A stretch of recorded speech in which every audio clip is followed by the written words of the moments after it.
In Pasadena, the convention center has become a clearinghouse of calamity.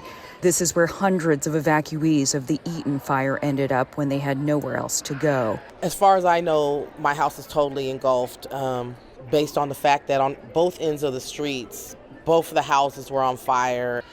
Nakia Rhodes and her two daughters among them.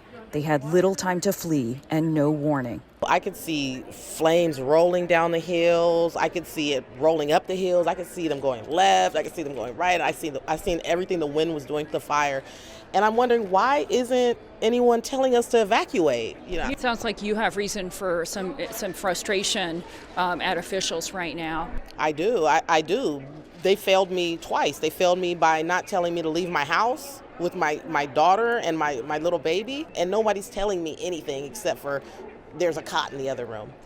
17-year-old Destiny is a senior at Pasadena High School.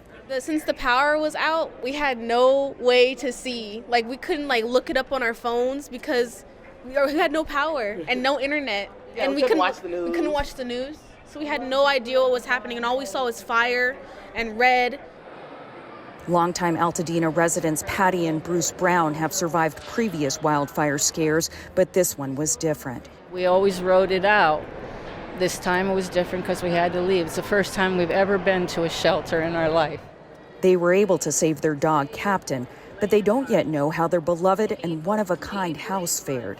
So we live in a house built from 1936 to 1941 by industrial arts teachers, so it's all handmade. All the light fixtures, everything in it are all handmade.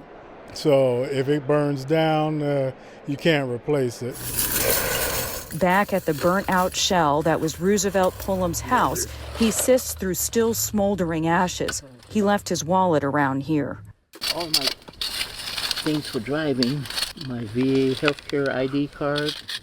He has insurance, but worries that it may not be enough to rebuild in an area where home prices have skyrocketed since he and his late wife first moved in. For Pullum, like so many, starting over here may not be an option. For now, he's staying at the convention center, and he's far from alone. The Korean War vet calls himself a survivor. I've been through a lot, and that's all I kept thinking.